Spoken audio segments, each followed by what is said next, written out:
అందరికీ నమస్కారం.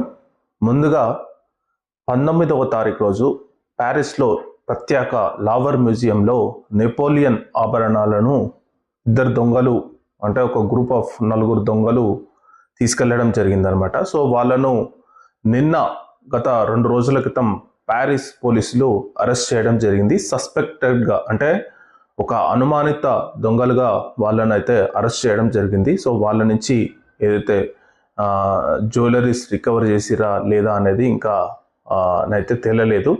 కానీ వీళ్ళిద్దరుని ఎలా అరెస్ట్ చేశామని చెప్పి పోలీసులు చెప్పారంటే వాళ్ళ DNA రిపోర్ట్స్ ప్రకారం అరెస్ట్ చేశారని చెప్పి తెలియడం జరుగుతుంది. ఎందుకంటే అప్పుడు మ్యూజియంలో వాళ్ళు దొంగతనం చేసినప్పుడు వాళ్ళ వేలి ముద్రలు ఏదైతే అక్కడ ఉన్న గ్లాస్లో ఉన్నాయో వాటితో మరియు వీళ్ళు అరెస్ట్ అయిన వాళ్ళతో సరిపోల్చి వీళ్ళే అని చెప్పి వాళ్ళను అరెస్ట్ చేయడం జరిగింది. ఇక్కడ విశేషం ఏంటంటే వాళ్ళిద్దరూ దొంగ పేర్లతో వేరే పేర్లతో దేశం దాటుతామని ప్రయత్నించడం జరిగిందనమాట. సో ఆ ప్రయత్నంలో భాగంగానే ప్యారిస్లోని చార్లెస్ డి గేల్ ఎయిర్పోర్ట్లో వాళ్ళను అరెస్ట్ చేయడం జరిగిందనమాట. ఒకరు మాలికి, ఒకరు ఇంకా అల్జీరియా అనే కంట్రీకి వెళ్దామని ప్రయత్నిస్తుండగా పోలీసులు మాత్రం అరెస్ట్ చేయడం జరిగింది. సో ఈ విషయం ప్రపంచంలోనే కలకలం సృష్టించింది. ఎందుకంటే ప్రపంచ ప్రఖ్యాత మ్యూజియం అయిన లావర్ మ్యూజియంలో ఇలాంటి దొంగతనం జరగడం అనేది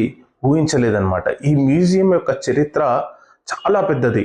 ప్రఖ్యాతిగాంచిన మోనాలిసా చిత్రం కూడా ఇందులోనే ఉంటుంది. సో మోనాలిసా చిత్రం కూడా 1911వ సంవత్సరంలో ఇటలీకి చెందిన ఒక వ్యక్తి దాన్ని దొంగిలించడం జరిగింది. దొంగిలించిన తర్వాత 2 సంవత్సరాల తర్వాత మళ్ళీ రికవర్ చేసి లావర్ మ్యూజియంలో పెట్టడం జరిగిందనమాట. సో ఇట్లాంటి ప్రఖ్యాతిగాంచిన లావర్ మ్యూజియంలో దొంగతనం అనేది చాలా కలకలం రేపింది, ప్రపంచాన్ని ఆశ్చర్యపరిచింది అనమాట. So east of the century అని, సో డెకేడ్ ఆఫ్ ద అసలు ప్రైజ్లెస్ స్టోన్స్ అని, ప్రైజ్లెస్ జ్యువెలరీస్ అనమాట. దానికి ప్రైజ్ అనేది ఉండదు. సో అంత కాస్ట్లీ. సో ఎప్పుడో కొన్ని సంవత్సరాల క్రితం అంటే అప్పుడు దాదాపు 1700-1800 సంవత్సరాల అప్పుడు నెపోలియన్ రాజు పరిపాలించేదన్నమాట ఫ్రాన్స్ను. నెపోలియన్ రాజు పరిపాలించినప్పుడు అతను 2వ భార్యకు ఈ ఆభరణాలను గిఫ్ట్గా ఇచ్చిండు. సో ఆ ఆభరణాలే ఇప్పుడు ప్రజెంట్గా అతను దొంగిలించిన 8 పీసులు దొంగిలించడం జరిగింది. సో ఇవి మరి రికవర్ చేసిరా ప్లస్ దీనికి సంగతి ఏందని ప్రజెంట్గా అయితే ఇంకా తెలియదు. కానీ ఖచ్చితంగా మాత్రం వాళ్ళను అరెస్ట్ చేయడం అయితే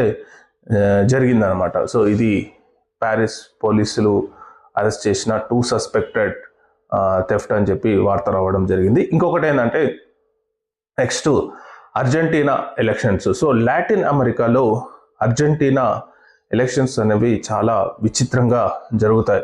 2 టర్మ్స్ ఎలక్షన్స్ జరుగుతాయి అన్నమాట. ఒకటి ప్రెసిడెన్షియల్ ఎలక్షన్స్, ఒకటి పార్లమెంట్ ఎలక్షన్స్. సో పార్లమెంట్ ఎలక్షన్స్ను మిడ్ టర్మ్ ఎలక్షన్స్ అంటారు. సో ప్రెసిడెన్షియల్ ఎలక్షన్స్ అనేవి నార్మల్గా ఎవ్రీ 4 ఇయర్స్కి ఒకసారి జరుగుతుంటాయి. సో అప్పుడు ఏదైతే ప్రెసిడెన్షియల్ ఎలక్షన్స్ జరిగినప్పుడు దానికి అధ్యక్షుడుగా జ్యువెలరీ మిల్లాయ్ ఎన్నుకోవడం జరిగింది లిబరేరియన్ పార్టీ నుంచి. సో ఇప్పుడు మళ్ళీ అతను పార్లమెంట్ మిడ్ టర్మ్కు మళ్ళీ ఎలక్షన్స్కు వెళ్లాల్సి ఉంటుంది. విచిత్రం ఏంటంటే ఇక్కడ 2 ఎలక్షన్స్ జరుగుతాయి.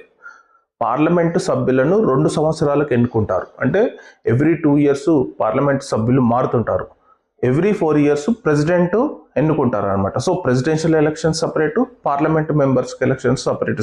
సో నాకు చాలా ఇంట్రెస్టింగ్ అనిపించింది అనమాట. సో అర్జెంటీనా పొలిటికల్ సిస్టమ్ అనేది చాలా డిఫరెంట్గా ఉంది. సో ఎవ్రీ 2 ఇయర్స్కు లోకల్ పార్లమెంట్ మెంబర్స్ మారుతుంటారు అంటే ఎవరిని గెలిస్తే వాళ్ళను ఎన్నుకుంటారు. సో ఇప్పుడు ప్రెసిడెన్షియల్ ఎలక్షన్స్ సపరేట్, అప్పుడు పార్లమెంట్ ఎలక్షన్స్ ఉండవు అనమాట. ఇక్కడ ఇంకో విచిత్రం ఏంటంటే సపోజ్ ప్రెసిడెన్షియల్ ఎలక్షన్లో ఒక అతను గెలిచి సో పార్లమెంట్ ఎలక్షన్స్లో ఆ పార్టీ ఓడిపోతే సో ప్రెసిడెంట్గా కొనసాగుతాడు. కానీ ఏదైతే పార్లమెంట్లో అతనికి మెజారిటీ బిల్లు ఉండదు అనమాట. సో ప్రతి బిల్లు ఆగిపోతుంది. అతను ఏదైతే అనుకున్న బిల్లులను అతను పాస్ చేయించుకోలేడు అనమాట. సో ఇది ప్రాబ్లం అనమాట. సో ఇప్పుడు ప్రజెంట్గా ఉన్న అధ్యక్షుడు ఇదే మిల్లై ఉన్నాడు. అతనికి పార్టీకి చెందిన పార్లమెంటు మెంబర్స్ గెలవడం జరిగింది. సో చాలా మెజారిటీ కూడా రావడం జరిగింది అనమాట. సో ఇది అర్జెంటీనాకు సంబంధించిన ఎలక్షన్. సో నెక్స్ట్ ఐరిష్ ప్రెసిడెంట్గా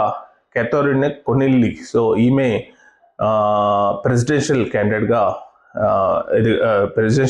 క్యాండిడేట్గా ఎన్నిక కావడం జరిగింది. సో ముఖ్యంగా ఐరిష్ అంటే ఐర్లాండ్కి చెందిన ఈమె ప్రెసిడెంట్ పాత్ర అనేది చాలా తక్కువగా ఉంటుంది, ఎందుకంటే ఈక్వల్ టు ఇండియన్ ప్రెసిడెంట్ అనమాట. సో ఇండియా ప్రెసిడెంట్లో ఎలా ఉంటుందో ఓన్లీ బిల్లులకు సైన్లు పెట్టాల్సి ఉంటుంది ఎక్కువగా. సో ప్రధానమంత్రి మేజర్ కీ రోల్ ఉంటుంది అనమాట ఇది ఐర్లాండ్లో. సో ఇక్కడ ఐర్లాండ్లో కొత్తగా ప్రెసిడెంట్ని మాత్రం ఎన్నుకోవడం జరిగిందనమాట.